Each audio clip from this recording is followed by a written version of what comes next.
Hello and welcome back to the Marketing Brief Podcast. I am your host, Brian Aquan, and this is the podcast where we briefly touch on topics across the marketing landscape. We're always joined by an industry expert, and I'm very excited to be joined by a colleague, a friend, someone who I've known in the business for a while and really love their opinion, Devorah Rogers. Devorah, welcome into the pod. Thank you. I'm so glad to be here. Thank you, Brian. Yeah, we're excited to have you. Would you like to introduce yourself to the listeners? Sure. My official title is Chief Strategy Officer at a market research firm called Alter Agents. But that aside, what that really means is it's my job to help brands figure out how to solve some of their toughest problems with research and insights. So that's what I do. And you do it very well. I've always enjoyed our conversations, and I've kept you as a sounding board and a thought partner. So excited to have you here and talk to you for a couple of minutes. Wonderful. Well, you guys just published some research on the trust recession, which I really loved. It kind of spoke to a lot of ideas I was throwing out there, and that's always great when trusted research professionals are also tackling the same things. I'd love to dive into that with you. Is there any kind of overarching ideas that you took away from that? Yeah. Well, first to start, we've been doing a version of this particular consumer sentiment research since 2019. We started doing it before COVID because I was just seeing in other work we were doing for brands that there was a level of anxiety that I couldn't fully put my finger on. And so we began doing it. We called it fear. We saw that Americans had just really high fear related to healthcare costs, related to their futures, their financial situation. That was 2019. Okay. So we start that. We do that in the late fall of 2019. COVID hits in February, March 2020. And we were like, oh, okay, what just happened? And we went back and did it again. And we did it again and again and again over a number of years. So this was the latest, wave of it. And I have not seen consumers this pessimistic in my lifetime, American consumers. Yeah, that's really interesting COVID almost put a pause on that in a way, right? Because it kind of changed, we had more money because there was less to do and there was some supplemental money coming from the government, but it's like eventually we're going to go right back to what that trend was. I mean, they'll be studying this for years, right? Like this is for generations that we're going to be studying what were all the inverse things that occurred as a result of COVID. For example, many businesses were expecting that they were going to have to do layoffs. And in fact, people were home. And like you said, they had extra money because we weren't spending it on, all kinds of food. We weren't even ordering Uber Eats at the time, So we had a lot. If I didn't spend all my money on Uber Eats, I'd have more money. And I did. And consumers did. And so, if you suddenly have $500 in your account that you normally don't have, you're like, well, I guess I could buy myself something nice. And so there was this period of time where consumers kind of had it pretty good. They also got, stimulus from the government and there were programs to keep people employed. Some of that led then to inflation and other things, at least partially. But yeah, I think we kind of started coming out of that in 2023. And then there's been this readjustment. Similarly, they're trying to figure out like what's happening with crime because it's the lowest it's been, but there was a little peak after COVID. And so, there's just a lot of different dynamics that are occurring and resetting. And I think it's going to still take some time to figure out where this all lands. Yeah. And consumers are figuring out their own thoughts and feelings right now. We talk about what we've kind of dubbed, Guan Consulting, what we've kind of dubbed the conversation economy. And it was really like, okay, what comes on the back of the attention economy, right? Where brands just said, okay, I'm going to try and get in front of consumers 24 hours a day because if I shout the loudest, they're going to see me and they're going to interact with me, right? And we've seen a shift in that of like, okay, you can't just do that now. You actually have to interact with people. And you guys have come out with this term called the verification economy, which I really love. Do you want to define the verification economy? Yeah, sure. We almost called the webinar and the report that we did the verification economy. Ultimately, I felt like trust recession laddered up what was going on. So first, there's a trust recession. So people are less trusting than ever before. We can come back to that. But because of rising prices, because of mental fatigue, emotional labor, bad experiences, fraud, all of those things are causing consumers to say, I mean, and they've been doing, I've been studying shopper behavior for over a decade, and consumers have done a lot of research for a long time, but before it seemed like it was somewhat enjoyable. It was like, well, I'm going to buy these really cool Bose headphones and like, it's going to be so great. And so I'm going to go look at 20 sources and listen to a podcast. And that's all part of the fun. Now it's a little less fun. Now it's like, I just need to know I'm not getting screwed. And am I going to, be able to return this? It is I need to read the 1-star review so that I know, can I accept the 1-star review reality? So now we're in a place where there's just a lot more effort that folks are feeling they have to put into it. Also, when money's tighter and things cost more and everything is costing more, that also changes the way people behave. Yeah, the review example is a really good one because I can resonate with that where, you're going to make a purchase, you start reading reviews. It used to be, I used to be in a space where I was just looking for someone to support my decision, right? A couple of reviews to say that I'm making the right decision. And now we're seeing that shift of like, no, I want to read all these reviews. I want to find a negative one and see if I can live with those consequences versus just like looking for a little bit of a nudge to kind of make this purchase. Yeah. And it's fairly mentally taxing, right? So if already, a household is not feeling great about money, and if their credit, is they're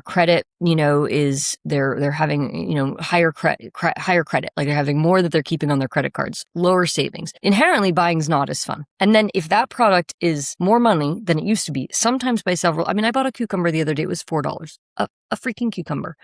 Do I was mad about that for days. I'll be telling my grandkids about that. Yeah. You can almost calculate each slice what it's worth.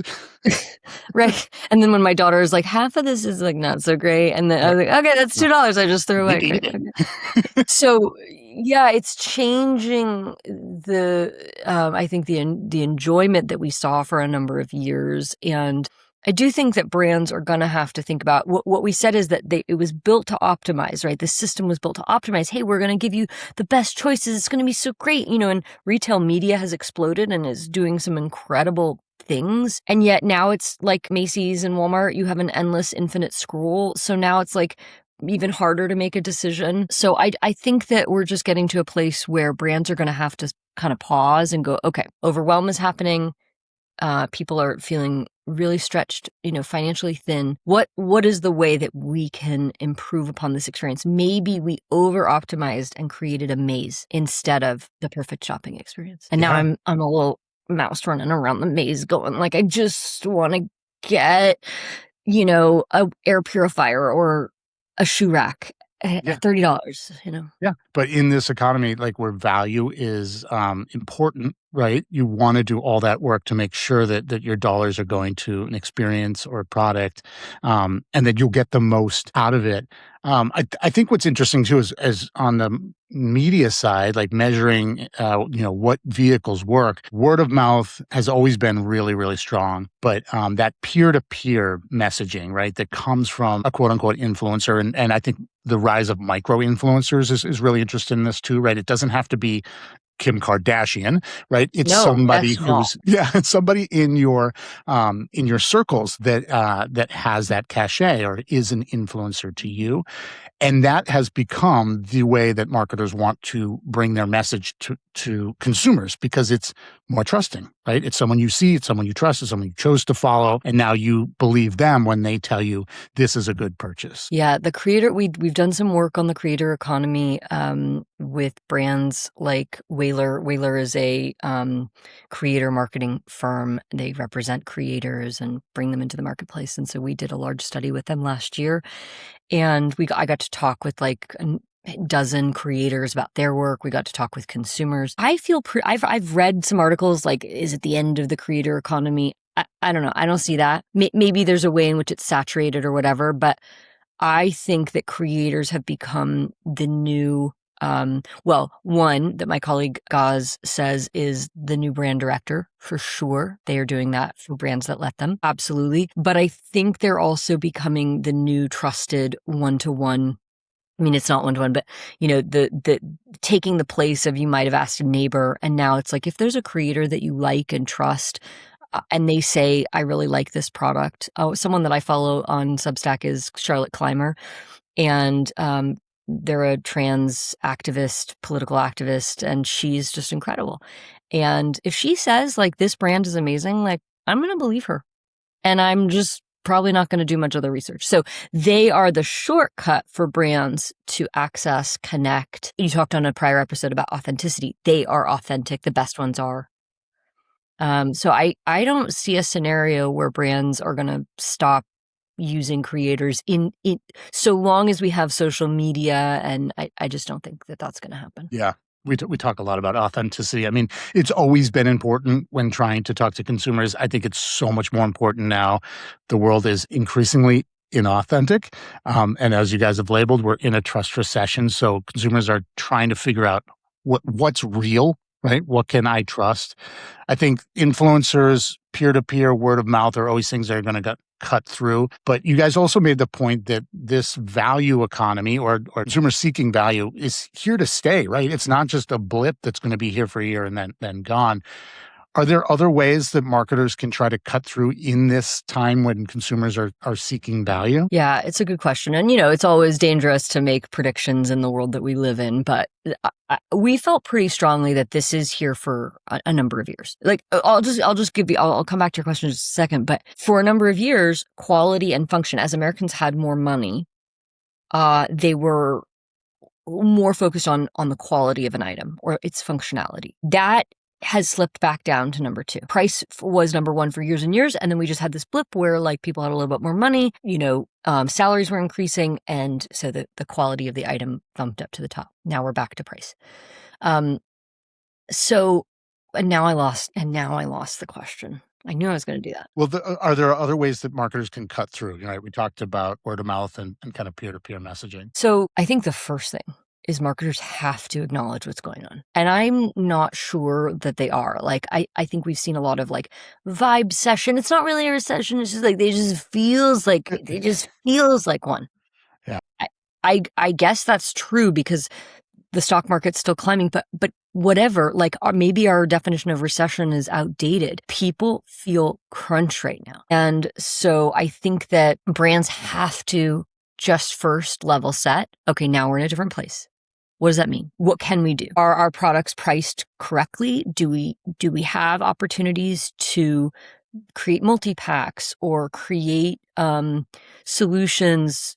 I'll give you an example. There's a brand that I really love. They're a NA alcohol, so no alcohol, NA spirit, and called Pathfinder. Their product is absolutely amazing. It's the best NA spirit I've ever had. And I can get them on, Amazon Marketplace. Occasionally I can get them in stores. It's hard to find, and they're usually several dollars more. But if I buy from them on subscription once a month, I don't have to pay for shipping. And so I get it for about $5 to $8 less. Honestly, that's a pretty good deal. They're in touch with me about it. It's, now not every product can achieve that. And I know brands have been moving people to subscriptions, and mostly I think that's not going to be able to be sustainable. But for those brands who have a really good product that people are attracted to and love, I think there's an opportunity to do that. So first, it's just like accepting we're in a new reality. Let's figure out how to be transparent. I think there's been a lot of price increases, and, what would it look like to just be like, look, here is what our supply chain looks like. Here's where we've had to increase. Here's where we're pulling back. Here's what we're going to give back to you. I don't know. I haven't seen brands do that. Yeah. And I think that there's power in it. Mm-hmm. I do. I agree too. And that transparency goes a long way with consumers too, right? Admitting it to yourself, admitting it to your consumers. Let's see how we can get through this together. That goes a long way with consumers. Yeah. And quality did come down from number 1 to like number 2. Right. But it's still number 2. Yeah. So can you talk about like, hey, our product, I'm really into high-end chocolate that I use for making bonbons. I buy from a farm in South America and like get it sent, and it's like the most amazing thing you've ever had. I know what is going on in their supply chain because they're growing it on their farm. They're using all kinds of regenerative techniques. And so that I'm willing to pay for that. I don't even think about it. That's the only one I'm going to buy from. And so what are the ways in which brands can really put that on the table and use that as a cue for quality? Yeah, I love that. Bringing you into their process and what goes into it. I think that does go a long way. Well, I always love to ask my guests a question. And the question going right now in season 2 is, what is your superpower? Do you know what your superpower is, Devora? I do. I do. So Devora is a name from the Hebrew Torah, and it's a common name. Actually, people have the name Deborah, and Devora is the same name. They're just in the Torah separated by a dot. And Devora means bee, and I was always annoyed by that. Like, oh, I'm a bee. Like, I know I love bees. Okay, hang on. I love bees. Let me not. I'm glad to. But, it was just like, I don't know. I wanted more from my name. And I worked with some folks and they were like, your name actually in the etymology means spoken space. And I was like, okay, that. And so my superpower is I can pretty much go into any space, any room without briefing and speak and connect with people. I don't know what I did. I think it's mostly just genetic. My dad could do that in the courtroom, and I think it's just. But that's what I. And then I had an astrology reading. I don't know. This is probably too much information for a podcast like this, but No. I've only done one astrology reading in my life, and she was like, She's like, you're gonna make all your money from speaking to people. So I'd say that's my superpower. Yeah. And here you are using your superpower. That's awesome. Well, I've really enjoyed having you as a guest. I appreciate your friendship and your thought partnership, and I hope we continue to throw ideas at each other because I really enjoy it. Well, I want to invite you on mine. I think you're coming Absolutely. on tomorrow, maybe, Yeah, and we'll record that. And I'm excited to talk to you. And yeah, it'll be great. love it. Well, how do Yeah. people get in touch with you if they want to get in touch with you? How do people get in touch with Alter Agents if they're interested in doing research with you? Yeah. So we're alteragents.com. We have a website where you can also access all of our content for free, and most of it's not gated. And I'm on LinkedIn, so people can look me up there. And we also have our podcast, Change Agents, anywhere podcasts are listened to. Awesome. Yes, and I'm excited to come on Change Agents. Awesome. All right. Well, thank you for joining us. This has been a brief conversation with Devorah Rogers. I am your host, Brian Aquan, and this is the Marketing Brief Podcast. Stay curious out there, everybody.